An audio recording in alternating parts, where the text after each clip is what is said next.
Pakistani YouTube channels की और हमारे कंटेंट क्रिएटर्स की अब आलमी सतह पर पजीराई हो रही है। 2025 के ही कुछ स्टैट्स पे बात कर लेते हैं। इसमें रिकॉर्ड कामयाबियां हासिल की हैं। 95,000 से ज़ायद पाकिस्तानी यूट्यूब चैनल्स ने 10,000 सब्सक्राइबर्स का संगे मील अबूर किया। यूट्यूब के मुताबिक 13,000 से ज़ायद पाकिस्तानी चैनल्स के सब्सक्राइबर्स 1 लाख से तजावुज़ कर गए और 1,000 से ज़्यादा पाकिस्तानी चैनल्स ने 10 लाख सब्सक्राइबर्स का हदफ अबूर किया, जो आलमी सतह पर पाकिस्तानी मवाद के मयार और मकबूलियत का एक तरह से अच्छा, मैं कहीं पर पढ़ रहा था कि एक टाइम था कि विरासत में वो लैंड एंड प्रॉपर्टी मिला करती थी, छोड़ के जाया करते थे बाव अजदाद। अब जो है वो आने वाली नस्लों के लिए ये सब्सक्राइबर्स और व्यूज़ और रीच जो है वो छोड़ के जाएंगे हम लोग। सबसे ज़्यादा मुतासर कुन पहलू पाकिस्तान की बढ़ती बैनुल-अक़वामी पजीराई है, जहाँ पाकिस्तानी मवाद के मजमूई वॉच टाइम का 60% हिस्सा बैरून मुल्क नाजरीन पर मुश्तमिल है।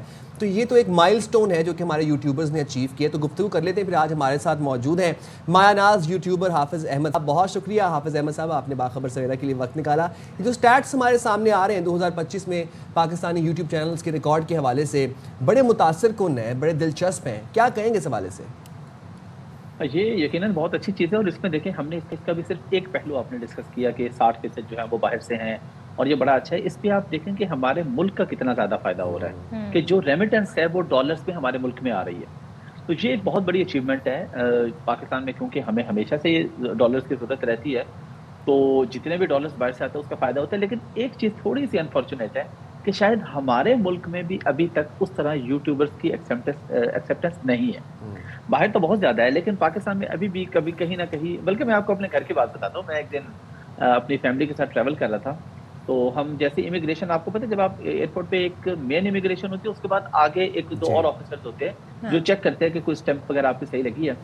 तो वो वहाँ पे एक खातून ऑफिसर थी, तो उन्होंने कहा आप यूट्यूबर हैं? मैंने कहा जी जी। तो मेरी वाइफ को बड़ा गुस्सा है इस बात पे। वो थोड़ा सा आगे निकल के मुझे कहती है इन्होंने आपको यूट्यूबर क्यों कहा है?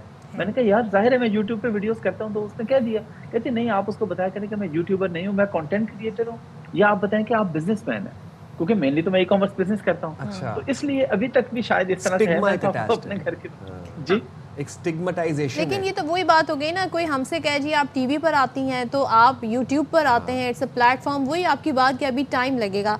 मैं ज़रा आ जाती हूँ वैरायटी ऑफ कंटेंट पर। आप समझते हैं कि हमारे यहाँ जो कंटेंट है उसमें बहुत ज़्यादा वैरायटी है, या फिर अक्सर व बेशतर ये होता है जी फ़ला चैनल जो है ना, फ़ला यूट्यूबर वो इस तरह का कंटेंट करता है, उसके व्यूज़ बहुत आते हैं। क्या अभी हमें इसमें बहुत चेंजेस लाने की ज़रूरत है, इसमें बहुत इम्प्रूवमेंट की ज़रूरत है? अच्छा देखिए, इस पे डिपेंड करता है। हम एक एग्जांपल ले लेते हैं कि किसी डॉक्टर्स के बहुत अच्छे व्यूज आते हैं। अब अगर हर बंदा सोचे कि मैं मेडिकल पे वीडियोस बनाऊंगा, एक ही टॉपिक पे, मेडिकल के भी एक ही सब्जेक्ट पे एक डॉक्टर वीडियो बना रहा है, उसको मिलियन व्यूज आ रहे हैं, दूसरा बना रहा है उसको 1,000 व्यूज भी नहीं आ रहे। तो हमें किसी चीज के पीछे नहीं चलना चाहिए। हम देखें कि आपके अंदर क्या पोटेंशियल है, मेरे अंदर क्या पोटेंशियल है। अभी अगर हम बाहर की बात करें, आपको इसके रीजन अगर मैं बताऊं कि बाहर के लोग क्यों इतना पाकिस्तानी कंटेंट देखते हैं, कि जो ओवरसीज पाकिस्तानी है ना, और सिर्फ पाकिस्तानी नहीं, खैर इंडियन भी हमारा बहुत कंटेंट देखते हैं, वो अपने खासतौर पर जो पाकिस्तानी, उन्हें अपने मुल्क के बारे में जानना होता है। और आपको ये जान के शायद हैरानी हो, बल्कि आपके नॉलेज में होगा कि ज्यादा कंटेंट जो देखा जाता है जो ओवरसीज पाकिस्तानी देखते हैं, वो पाकिस्तान में गांव देहात का है या खाने पकाने का है, कि जी पाकिस्तान में खाने किस तरीके से बन रहे हैं, लोग गांव में किस तरीके से खाना बना रहे हैं, जहाँ पे बिजली और गैस नहीं है वहां पे खाना कैसे बन रहा है। ऐसे ऐसे व्लॉगर्स को भी लाखों व्यूज आ रहे हैं, मिलियन व्यूज आ रहे हैं। फिर ये है कि आप रिसर्च बेस्ड वीडियोस बना रहे हैं, लोगों को पता चल रहा है, हिस्ट्री पता चल रही है, इस्लामिक हिस्ट्री पता चल रही है, पाकिस्तान की हिस्ट्री, पूरी दुनिया की हिस्ट्री, कोई भी। तो मेरा ख्याल है कि आपको अपना पोटेंशियल देखना चाहिए। जिस चीज में आप अच्छे हैं उस पे रिसर्च करके अगर आप वीडियोस बनाएं तो आप व्यूज ज्यादा ले सकते हैं, बजाय इसके कि आप ये कहें कि अच्छा उसको व्यूज आते हैं, मैं वही करूंगा तो मुझे व्यूज आएंगे। वो फिर आप देख लें, लाइनें लगी पड़ी हैं, आप किसी भी नीश में चले जाएं, 5-10 बंदे आपको टॉप पे मिलेंगे, नीचे 10-10 हजार बंदे, उनको व्यूज नहीं आ रहे। लेकिन मेहनत करते रहना चाहिए। अगर आप कंसिस्टेंट रहते हैं ना, ये मैंने आज तक हर जगह पे देखा है। जो बंदा, अब आप वीडियो शुरू करें यूट्यूब पे, 3 महीने बाद या 6 महीने बाद आप कहें कि नहीं मेरा तो नहीं चल रहा, नहीं। एक जितने भी कामयाब यूट्यूबर्स हैं, सबकी एक स्टोरी है। किसी को 4 साल बाद पहली वीडियो वायरल हुई, किसी की 5 साल बाद, एक की 7 इयर्स के बाद पहली वीडियो वायरल हुई। लेकिन जब वो वायरल होती है तो फिर उसके बाद पुरानी वीडियोस पे भी व्यूज आते हैं, पैसा बहुत अच्छा बनता है।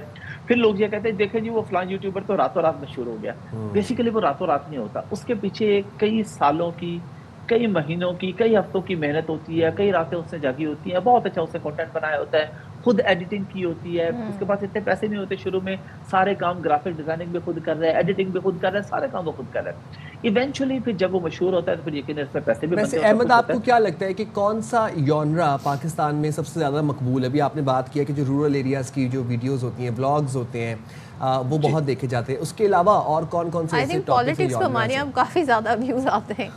स्पोर्ट्स में भी? हाँ, पॉलिटिक्स तो क्योंकि डे टू डे कोई ना कोई रूटीन, कोई ना कोई खबर है तो उस खबर पे बिल्कुल आ जाते हैं। इसके अलावा अगर हम बात करें तो ट्रैवलॉग पे बहुत आते हैं। आपने देखा होगा ट्रैवल पे वो अबरार हैं, वाइल्डलाइफ पे अबरार, अब वो ट्रैवल करते हैं बाइक के ऊपर, दुनिया दिखाते हैं, उनको बहुत अच्छे व्यूज आते हैं। फिर खाने की बात करें, मुबश्शिर सिद्दीक को आप लोग जानते हैं, आपने देखा है, खाने पे आते हैं। और फिर गाँव का लाइफस्टाइल वगैरह देखें, मैं एक मोहम्मद शहजाद लड़का किला मुंडा के नाम से एक गाँव में रहता है, और आप उसके देखिए मिलियन से ऊपर सब्सक्राइबर है मल्टीपल चैनल्स पे।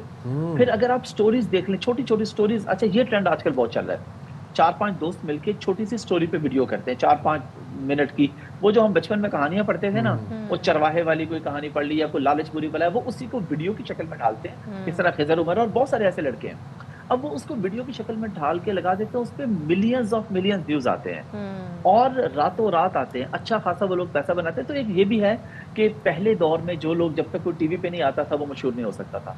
अब तो कोई बंदा ये बहाना कर ही नहीं सकता कि यार मुझे मौका नहीं मिल रहा, मुझे टीवी स्क्रीन नहीं मिल रही। भाई यूट्यूब है, आप आओ, अपना कंटेंट बनाओ, अगर लोग पसंद करेंगे, देखेंगे, तो आपको टेलीविजन चैनल, अब आप देखें हमारे बहुत से टीवी चैनल्स हैं जो यूट्यूबर्स के साथ प्रॉपर इंटरव्यूज हो रहे हैं, बड़े बड़े उनको बुला रहे हैं, उनके साथ गपशप हो रही है। पहले ये चीज नहीं थी, तो मुआशरे में भी आस्ते आस्ते आ रही एक्सेप्टेंस। लेकिन अहमद एक चीज़ बताइएगा, ये यूट्यूब का platform, side hustle, parallel income, मुख्तलिफ इसका नाम देने, ये एक इकोनॉमी जनरेट तो कर रहा है, लेकिन स्टिल कहा ही जाता है जी कि आपकी 9 to 5 जॉब होनी चाहिए, ये साइड हसल है, इस पे आप सोलली रिलाई नहीं कर सकते हैं।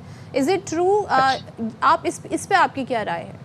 नहीं, आई डोंट बिलीव, क्योंकि हर कोई आपकी तरह मशहूर थोड़ी होगा।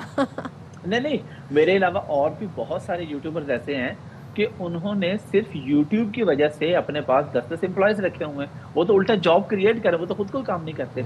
अगेन मैंने कहा, सबके साथ ऐसा नहीं होता, लेकिन अगर यूट्यूब पे आपका बेहतर नाम, मैं बहुत अच्छे नाम की बात नहीं कर रहा, अगर बेहतर भी बन जाता है ना, आपके चंद हजार व्यूज डेली के अगर आते हैं, रेगुलर आपके आ रहे हैं, तो आप 1000-1500 $2000 बना लेते हैं, तो 5-6 लाख किसी को सैलरी तो नहीं मिलती पाकिस्तान में।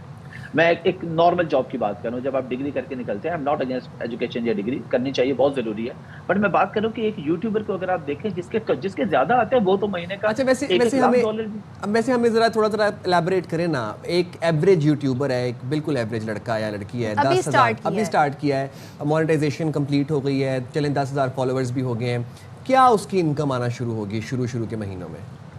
अच्छा देखिए, इसमें 2-3 फैक्टर है, बल्कि एक मेन फैक्टर है कि उसको देखने वाले कहाँ के लोग हैं। अच्छा, यानी कि अगर मेरी एक वीडियो पे 1 लाख व्यूज आए हैं, मैं आपको एग्जांपल के लिए बता रहा हूँ, 1 लाख व्यूज आए हैं और वो 1 लाख व्यूज में से 70-80% लोगों ने पाकिस्तान में देखा है, और वीडियो भी ऐसी थी कि उसको देर तक देखा है, शुरू में स्किप नहीं कर दिया, तो 1 लाख व्यूज पे तकरीबन $100 से $150, $200 भी बन जाता है। ये मैं 10-12-15 मिनट की वीडियो की बात कर रहा हूँ। लेकिन अगर वही देखने वाले Europe, UK, America, Australia, Canada में हैं, तो 1 लाख के ऊपर $500 से $600, $700, इवन $1000 भी बन जाता है। अगर वीडियो थोड़ी सी बड़ी है, जिस तरह पॉडकास्ट वगैरह है, वो 1 घंटे की एवरेज होती है। अच्छा, मैं अपने आपको बताऊं, मेरी एक पॉडकास्ट है जिसपे 1 लाख व्यूज पे मुझे मिले $50, और दूसरी तरफ एक और पॉडकास्ट है जिसपे 1 लाख व्यूज पे मेरे बने $1000। अच्छा, क्योंकि वो गेस्ट ज्यादा इंटरेस्टिंग था लोगों के लिए, उन्होंने पूरी वीडियो देखी, एड स्किप नहीं किए। तो ये डिफरेंट फैक्टर्स है, खाली व्यूज के ऊपर हम पैसों की बात नहीं कर सकते। देखा जाता है कि कितनी देर किसी ने देखा, कितने एड स्किप किए, कहाँ से देखा, ये 2-3 फैक्टर्स मिला के जो अमाउंट बनती है। लेकिन एवरेज अगर किसी बंदे को 1 लाख व्यूज अगर डेली के आते हैं, तो वो $2-3 हज़ार महीने का बना लेता है आराम से, ये अगर महीने के व्यूज। और ये बताइएगा, रीच किस तरह बढ़ाई जाए? क्या ये जो सब टाइटल्स होते हैं, या टाइटल ऑप्टिमाइजेशन होती है, थंबनेल्स होते हैं, या जो आप हैशटैग होते हैं, ये क्या हेल्प आउट करते हैं आपकी रीच बढ़ाने में, आपके व्यूज अट्रैक्ट करने में? बिल्कुल करते हैं। देखें, आप और हम जब YouTube को स्क्रॉल डाउन कर रहे होते हैं, तो हम किस बेस पे क्लिक करते हैं? हम थंबनेल की बेस पे क्लिक करते हैं ज़्यादा। हम थंबनेल देखते हैं कि अच्छा ये बात हो रही है इसमें, चले हम क्लिक करते हैं। अब इसमें ये भी है कि लोग क्लिक बेट्स के लिए गलत थंबनेल भी बनाते हैं, अनएथिकल चीज़ें भी काफ़ी हैं।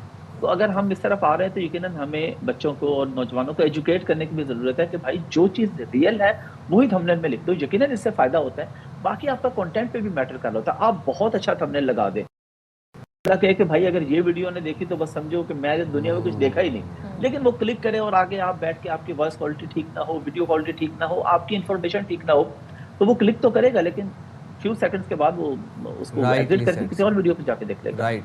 बहुत शुक्रिया हाफिज़ अहमद, आपने बाखबर सवेरा के लिए वक्त निकाला। you. और मैं एक चीज़ समझता हूँ कि एक जैसे देखिए हम ये YouTube content creation digital economy एक इस्टेब्लिश होती हुई इकोनॉमी है, यहाँ पर इसके लिए बड़ा इंपॉर्टेंट है कि हमें एजुकेशन प्रोवाइड करनी चाहिए।